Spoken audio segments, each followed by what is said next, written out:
On plonge aujourd'hui dans un des plus grands et des plus vieux paradoxes français. Ah oui, celui-là, il est tenace. D'un côté, on a un pays qui est champion d'Europe de la consommation de cannabis, Et de l'autre, une des législations les plus répressives de tout le continent. c'est une tension qui dure depuis plus de 50 ans. On a vraiment l'impression d'un dialogue de sourds. Exactement. Et pour essayer de comprendre pourquoi la situation est si bloquée, on va s'appuyer sur plusieurs sources, notamment un documentaire très fouillé. C'est ça. On va d'abord remonter un peu le temps pour voir comment le militantisme pour la légalisation s'est fracassé contre un mur politique. Ensuite, on ira sur le terrain, la réalité crue du trafic, du point de vue de la police, mais aussi, et c'est ça qui est intéressant, des dealers eux-mêmes. On parlera aussi des nouvelles réalités économiques qui sont pleines d'absurdités. Le but, c'est vraiment de décortiquer les nœuds du dossier, comprendre pourquoi la France, elle semble incapable de bouger. Allez, c'est parti. On attaque par le début, par les pionniers. Il y a une figure qui ressort vraiment des archives, c'est Jean-Pierre Galland. Le fondateur du CRK, le Centre d'information et de recherche cannabis. C'est ça, en 1991. Et ce qui est fascinant avec lui, c'est son optimisme de l'époque. Il était absolument persuadé que le cannabis serait légalisé pour l'an 2000. Pour lui, c'était une évidence, ça semblait inéluctable. Et cet optimisme, il s'est heurté à quoi? À un truc très très français, l'article L630 du Code de la santé publique. C'est celui qui est si particulier? Exactement. Il ne punit pas l'usage, ni même le trafic, mais la présentation sous un jour favorable du produit. C'est une loi sur l'opinion, en fait. Attends, c'est quand même fou ça. Ça veut dire qu'on l'a poursuivi pour ce qu'il disait et pas pour ce qu'il faisait. C'est précisément ce qu'il raconte. Les autorités n'ont jamais essayé de l'inculper pour usage ou possession, alors qu'il ne s'en cachait pas, hein. Non, l'acharnement était purement idéologique. C'est ça, centré sur ses propos. C'était une bataille de communication et l'État ne voulait laisser aucun espace à un discours alternatif. Et le CRC, de son côté, ne faisait pas dans la dentelle pour se faire entendre. Ah non, c'était de vraies provocations. L'exemple le plus marquant, c'est en 1997, ils envoient un joint à chaque député de l'Assemblée nationale. Il faut imaginer la scène au service courrier de l'Assemblée. Et évidemment, ça n'a pas plu à tout le monde. 11 députés, emmenés par Christine Boutin, portent plainte. Et ils sont condamnés. Même leur logo a été une source de poursuite. C'était un clown souriant. Pourquoi un clown? Alors, quand on demande à Galland, il répond, et je cite, « Parce qu'il a fumé et que le cannabis fait rire. » Bon. De la provoque pure, quoi. Mais ça leur a valu des procès. Chaque symbole était un combat. Mais d'où vient cette crispation si forte, cette répression quasi obsessionnelle? Alors, les sources nous ramènent toutes à la loi fondatrice du 31 décembre 1970. Qui est toujours en vigueur. Toujours. Et c'est l'une des plus restrictives d'Europe.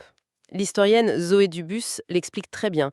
Cette loi est une conséquence directe de la peur politique post-mai 68. Le cannabis était le symbole de la contestation. C'était ça, le symbole de la rébellion de la jeunesse contre l'ordre établi. Ce n'était pas d'abord une question de santé publique, c'était politique. C'est dingue. On a retrouvé des archives de l'époque à l'Assemblée. Un député parle du cannabis comme d'un, et je cite, « poison qui crée des phénomènes délirants d'une violence extraordinaire ». On est dans le fantasme complet. Totalement. Et cette peur originelle, cette peur d'une jeunesse qui se rebelle, elle infuse encore très profondément le débat aujourd'hui. Et donc, plus de 50 ans plus tard, cette guerre à la drogue, elle continue sur le terrain. Oui, et le documentaire nous plonge dans une scène assez surréaliste à 60. L'opération de harcèlement de point de deal. Le mot harcèlement est déjà parlant. Ah oui, et les moyens déployés sont... c'est juste dingue. Une 30aine de fonctionnaires, des voitures, des motos, une brigade canine, des caméras. On a l'impression qu'ils vont démanteler un cartel mexicain. Et tout ça pour interpeller un seul vendeur. Le résultat de cette opération massive, J'imagine, pas grand-chose. le jeune est arrêté avec quelques grammes de cannabis et 675 € en poche. On est loin, très loin du grand banditisme. Et que disent les policiers? L'un d'eux, très lucide, explique qu'ils font ça pour les habitants qui subissent le trafic, ce qui est tout à fait légitime, bien sûr. Mais il admet lui-même que c'est un combat perdu d'avance. Il le dit comme ça. Ses mots sont clairs, le dealer sera remplacé dans la minute. C'est l'équivalent de vider l'océan avec une petite cuillère, quoi. Et il y a un indicateur économique qui ne ment pas. C'est ça. Le prix de vente au détail, il est stable depuis des années, autour de 10 € le gramme. Ce qui veut dire, En économie, un prix stable, ça veut dire que l'offre rencontre parfaitement la demande et que la répression n'a aucun impact sur la disponibilité du produit. le marché s'autorégule en fait. Malgré la police, oui. Et c'est là que ça devient vraiment intéressant, quand le documentaire donne la parole à un dealer. Ah oui, son point de vue change tout. Il se décrit non pas comme un criminel, mais comme un commerçant. Il parle de fidéliser sa clientèle. C'est presque déconcertant. Il a une vraie logique d'entreprise. Il raconte qu'il offre des jeux à gratter avec les commandes pour créer du lien. Un start-upper du deal. Un peu, oui. Il gère 300 clients via les réseaux sociaux, fait des livraisons et peut gagner jusqu'à 500 € par jour. Il est conscient du risque, j'imagine? Bien sûr, il parle de 5 ans de prison ferme. Mais sa vision de la prison est terrifiante de lucidité. Pour lui, c'est l'école du crime. L'école du crime. Oui. Un endroit où l'on se fait des contacts pour monter en gamme dans le business à la sortie.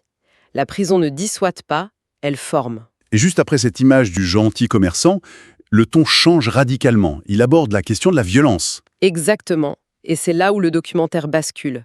Juste après l'image presque sympathique, il livre le fond de sa pensée et c'est glaçant. Qu'est-ce qu'il dit? Il dit, je cite, « Demain, quelqu'un s'en prend à ma famille ou à moi, je vais le tuer avant qu'il me tue. » Ah oui, d'accord. Il décrit une nouvelle génération de trafiquants qui gèrent des villes entières et qui n'hésitent plus à tirer à la Kalachnikov. La discussion n'existe plus. Ce qui nous rappelle que, quelle que soit la stratégie marketing, on reste dans un business illégal où la violence est la seule régulation. C'est ça. Un marché sans règles légales est un marché où la seule règle est celle du plus fort. Et ce qui est fou, c'est que pendant que l'État déploie des moyens énormes pour traquer quelques grammes de THC, il laisse la porte grande ouverte à un autre marché Celui du CBD. qui vient pourtant de la même plante et qui est en pleine explosion. On est dans le grand écart permanent. Et on rencontre un personnage qui incarne ce paradoxe à lui tout seul. Joigny Chatou, un agriculteur dans la Creuse. Lui, il tire 70% de ses revenus du chanvre actif. C'est ça. Il cultive la même plante, le cannabis sativa, mais une variété sélectionnée pour être pauvre en THC, donc la substance psychotrope, et riche en CBD, qui est légal. Et ça donne lieu à des situations absurdes. Il vend ses fleurs de CBD séchées dans des bureaux de tabac. Sur le sachet, il y a la mention légale « ne pas fumer, infusé ». Ok, jusque-là tout va bien. Sauf que sur le même sachet, on trouve les logos « interdit aux moins de 18 ans et aux femmes enceintes ». Qui sont les avertissements pour les produits à fumer. Exactement. C'est un flou juridique total. Personne ne sait sur quel pied danser. Et lui, l'agriculteur, il en pense quoi, lui? Il est désespéré par ce manque de clarté. Selon lui, ça empêche de développer une vraie filière française d'excellence. Il a une formule pour ça qui est assez géniale. Vas-y. Il dit que son ambition, c'est pinard fromage pétard.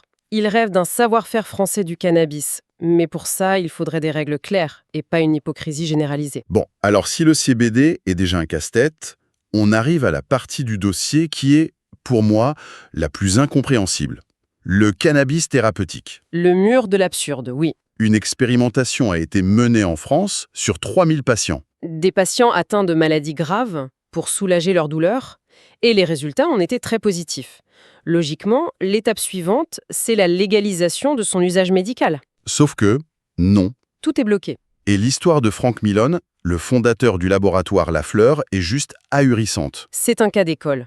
C'est un entrepreneur qui a décidé de parier sur le cannabis médical français. Il a investi 6 millions d'euros, il a des serres ultra-modernes pour produire des médicaments à base de THC, dans un cadre parfaitement scientifique. Il a toutes les autorisations. Toutes les autorisations de recherche de l'Agence du médicament. Sauf qu'il y a un mais, un gros mais. Lequel? Il a le droit de produire, mais pas de vendre, ni de donner. Pardon? Il doit donc détruire l'intégralité de sa production. Il cultive des plantes qui pourraient soulager des milliers de personnes et il doit les jeter. C'est à n'y rien comprendre. On a un entrepreneur, un patient potentiel, une solution, et on lui dit « non, détruisez tout ». Et le plus poignant, c'est que lui-même est atteint de sclérose en plaques, une des maladies concernées par l'expérimentation. Il pourrait être son propre client? Exactement. Il est convaincu que le blocage est purement politique à cause de ce qu'il appelle l'amalgame permanent avec l'usage récréatif. Et pendant ce temps, on passe à côté d'un marché mondial. Un marché estimé à près de 100 milliards de dollars d'ici 2031, c'est une double peine, sanitaire et économique. Évidemment, la conséquence la plus tragique de ce marché noir, c'est la violence. Le documentaire nous emmène à Marseille, au cœur d'une marche blanche. Des familles de victimes. On y rencontre Laetitia. Elle a perdu son neveu, Ryan, à 14 ans. Une victime collatérale. Tué par une balle perdue. Il n'avait rien à voir avec le trafic. Et son témoignage est bouleversant, parce qu'il montre un basculement. C'est-à-dire? Ce n'est pas une militante pro-cannabis. Elle dit qu'elle s'en fiche du produit. Mais aujourd'hui, elle est favorable à la légalisation, pas par idéologie. Par pur pragmatisme. C'est ça. Sa seule motivation, dit-elle, c'est d'enrayer les assassinats. Si la légalisation peut sauver ne serait-ce qu'une vie, alors il faut le faire. Et son dialogue avec un policier marseillais pendant cette marche. Ça résume toute la fracture française. C'est une scène incroyablement forte. Lui, le policier, est farouchement contre. Pour lui, ce serait baisser les bras, un aveu d'échec de l'État. Et elle lui répond quoi alors? Du tac au tac, elle lui répond que la stratégie actuelle ne fonctionne pas, que des enfants meurent et que s'entêter, c'est faire l'autruche. C'est terrible.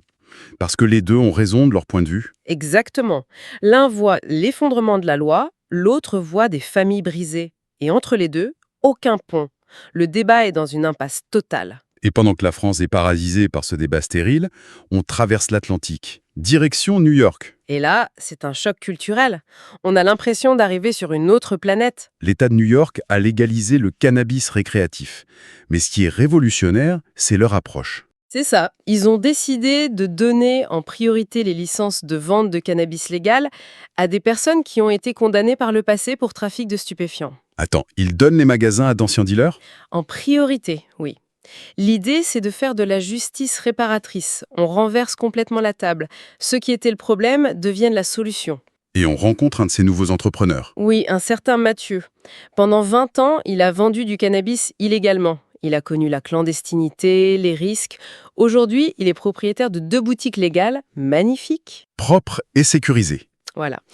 Il a pignon sur rue.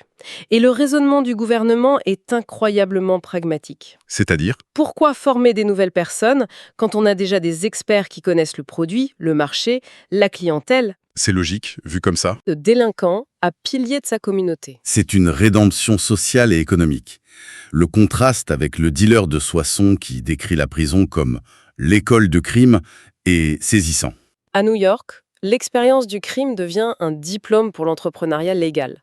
C'est toute la différence entre un système qui exclut et un système qui tente d'inclure. Donc, si on fait le bilan, on a une France complètement prise en étau. C'est ça.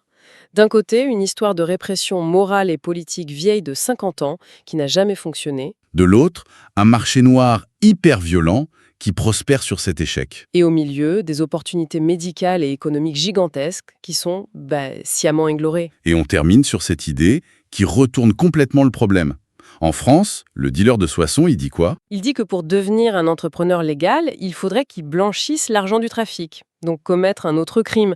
Le système le pousse à rester dans l'illégalité. Alors qu'à New York, Matthew est devenu un entrepreneur légal, précisément à cause de son passé de trafiquant.